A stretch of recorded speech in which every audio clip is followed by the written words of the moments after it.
Namaku Isah, lengkapnya Sunisah. Usiaku saat ini menginjak 30 tahun. Aku memang sudah tidak muda lagi. Tapi yang kuherankan, masih saja ada banyak lelaki yang ingin menggoda dan mendekatiku. Entahlah, kebanyakan kaum lelaki memang seperti itu. Terutama jika mereka mengetahui kalau aku ini sudah berpisah dengan Mas Iwan, mantan suamiku. Dari sekian banyak lelaki yang menginginkan diriku, adalah Pak Santoso, orang tua dari Mbak Rita, majikan aku. Pak Santoso adalah lelaki yang sudah cukup berusia dan sudah punya 2 orang cucu. Namun tak pernah kusangka beliau ternyata masih sangat berjiwa muda. Bukan hanya pandai menggoda dan merayu hati wanita. Pak Santoso juga sangat pintar membuat senang kaum hawa yang sudah lama menjanda, seperti diriku. Berkat kegigihannya dan perjuangannya untuk mendapatkan aku, akhirnya aku tak mampu lagi untuk menolak apa yang Pak Santoso inginkan dari diriku. Hingga suatu hari, di saat rumah dalam keadaan sepi, Pak Santoso berhasil mengajakku untuk melakukan sesuatu yang sebetulnya tak boleh kami lakukan. Bagiku, pada awalnya semua yang terjadi itu memang sebuah keterpaksaan. Tapi lambat laun, aku jadi merasa butuh dan ingin selalu mendapatkan kesenangan itu dari Pak Santoso. Bagaimana kisahku selengkapnya? Mari kita simak bersama-sama ya kawan. Semua terjadi berawal dari kedatangan Pak Santoso dan Bu Rahmi istrinya ke rumah Mbak Rita, majikanku. Saat itu Mbak Rita, anak mereka itu, baru saja melahirkan anak kedua, yang merupakan cucu kedua dari Pak Santoso dan Bu Rahmi. Hari itu adalah untuk pertama kalinya aku bertemu dengan Pak Santoso dan Bu Rahmi, orang tua dari majikanku. Kesan pertamaku, Pak Santoso dan Bu Rahmi merupakan pasangan yang sangat serasi. Meski sudah berusia di atas kepala 5, Pak Santoso nampak gagah dan tampan. Sementara Bu Rahmi terlihat masih cantik dan anggun. Kakek dan nenek dari Den Johan, anak Mbak Rita itu, juga pasangan pensiunan pejabat, yang selalu bersikap ramah dan santun sekali.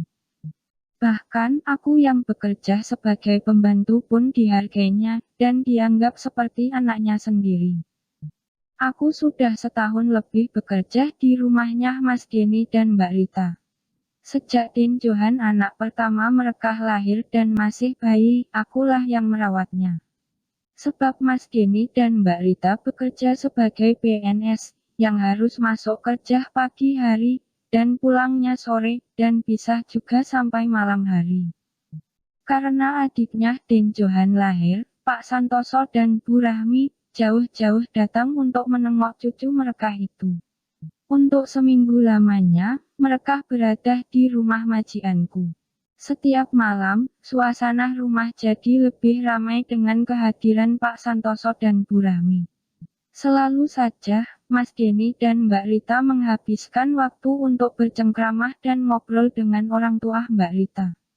Malam itu, seperti biasa aku sedang berada di dapur, untuk membuatkan cemilan dan juga es teh, untuk mereka yang ada di ruang keluarga. Pak Santoso menghampiriku, dengan alasan ingin aku buatkan jus buah semangka. Namun rupanya itu hanya alasan beliau saja. Kelihatannya Pak Santoso ingin mendekatiku. Setelah memesan jus buah, Pak Santoso bukan kembali ke ruang tengah, tapi malah duduk menemaniku di dapur. Pak Santoso mengajak aku ngobrol, beliau menanyakan tentang status dan kondisi rumah tanggaku. Ketika aku bilang kalau aku ini sudah hidup sendiri, karena berpisah sama suami, wajah Pak Santoso nampak berbinar bahagia. Senyumannya pun mengembang penuh makna. Pak Santoso sejenak menoleh ke ruang keluarga, beliau seperti ingin mengatakan sesuatu kepadaku, tapi tak ingin jika sampai terdengar oleh istri dan anaknya. Setelah merasa aman, Pak Santoso mendekati diriku yang sedang membuat jus buah semangka dengan blender di meja dapur. Kata Pak Santoso, aku harus pandai menjaga diri, karena statusku saat ini sudah menjadi janda.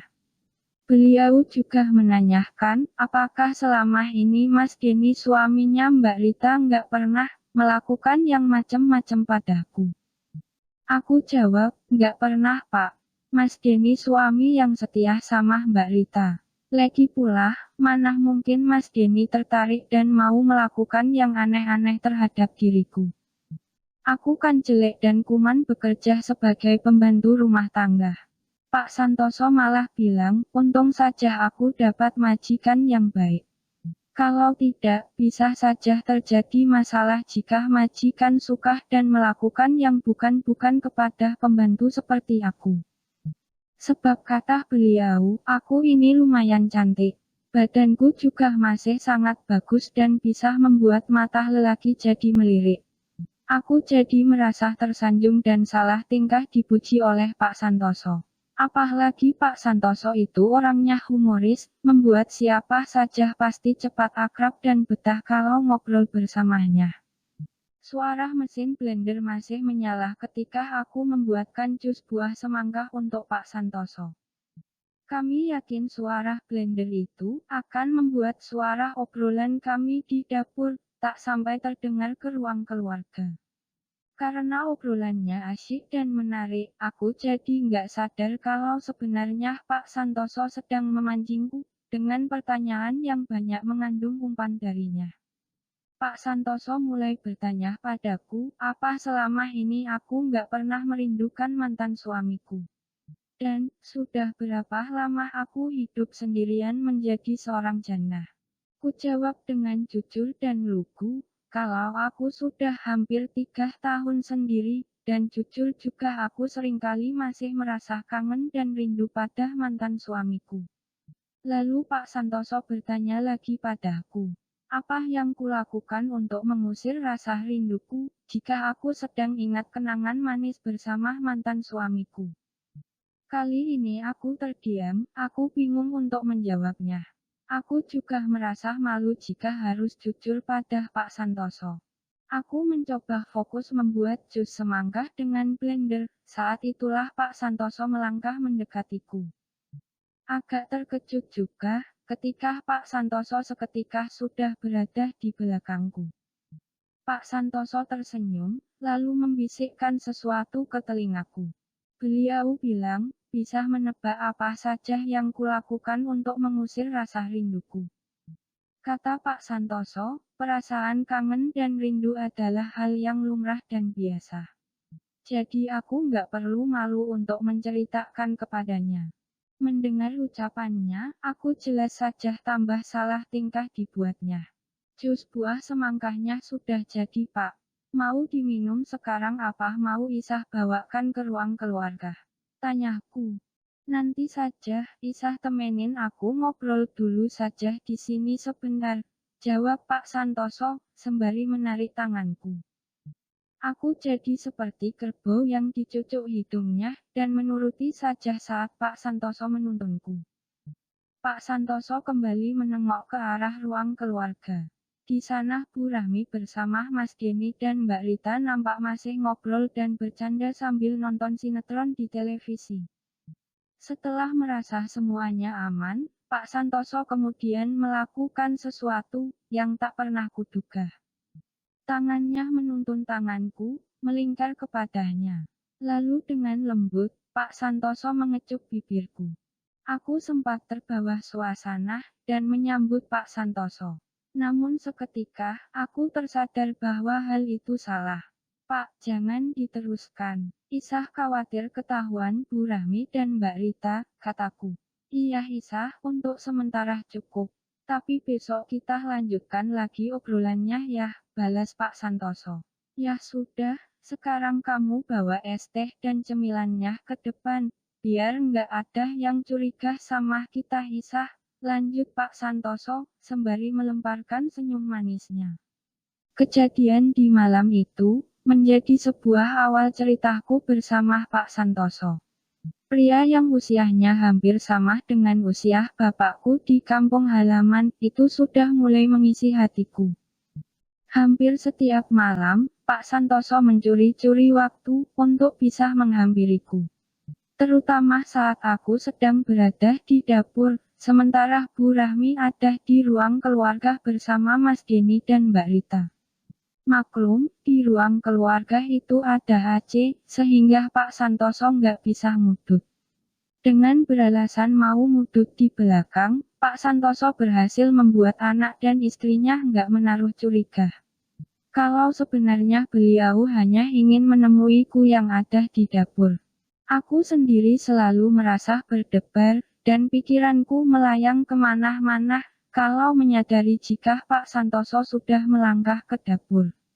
Sebab dari hari ke hari, obrolan Pak Santoso bersamaku semakin lama semakin menjurus ke ranah yang sangat pribadi. Bagaimanapun, aku ini wanita yang masih normal, dan bisa saja terpengaruh dengan obrolan-obrolan seperti itu. Pak Santoso juga berusaha untuk merayuku dengan pujian-pujian indahnya. Dan di setiap pujiannya, beliau selalu menyentuh keindahan yang sedang dipuja-puji olehnya. Anehnya, aku sendiri malah merasa nyaman dan senang, setiap kali Pak Santoso menyanjung dan memuji kecantikan dan kelebihan-kelebihanku, yang menurut Pak Santoso lebih besar dibanding kelebihan Bu Rahmi, istrinya sendiri. Hingga suatu malam, di saat Bu Rahmi diajak oleh Mas Denny dan Mbak Rita untuk jalan-jalan ke mall, Pak Santoso dengan pandai berhasil memanfaatkan kesempatan dalam kesempitan. Begitu mobil majikanku pergi dan menghilang di pengkolan depan, beliau langsung menarik tanganku dan menuntunku untuk masuk ke kamar belakang. Pak Santoso bilang, beliau ingin menyenangkan batinku, karena besok Pak Santoso bersama Bu Rahmi sang istri, akan kembali ke kota tempat tinggal mereka.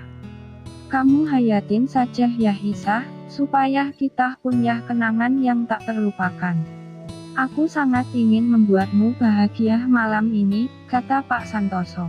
Ucapan Pak Santoso bagaikan menghipnotis nalar sehatku malam itu, dan aku hanya bisa menuruti semua yang dipandu dalam tuntunan Pak Santoso. Selama Bu Rahmi bersama Mas Denny dan Mbak Rita pergi ke mall, 2 jam lebih aku dan Pak Santoso juga berjalan bersama, menyusuri indahnya surga dunia yang sudah lama tak pernah kurasakan lagi. Kisahku dengan Pak Santoso sudah 6 bulan berlalu, namun masih terus melekat dalam ingatanku. Pak Santoso dan Bu Rahmi sudah kembali ke kota tempat tinggal mereka yang jauh. Tapi beliau masih sering menghubungiku melalui pesan dan telepon. Kata Pak Santoso, beliau akan datang kembali menemuiku di rumah Mbak Rita, jika aku yang memintanya lebih dulu. Dan, malam ini, jemariku seperti bergerak sendiri. Menuliskan sebuah pesan untuk Pak Santoso. Kisah kangen Pak, tulisku dalam pesan itu. Begitulah kisahku kawan. Aku tak tahu akan sampai kapan aku merindukan Pak Santoso. Lelaki terbaik yang pernah hadir dalam kehidupanku. Sampai jumpa lagi dalam kisahku selanjutnya ya kawan. Terima kasih sudah menyimak. Sampai jumpa lagi, kapan-kapan.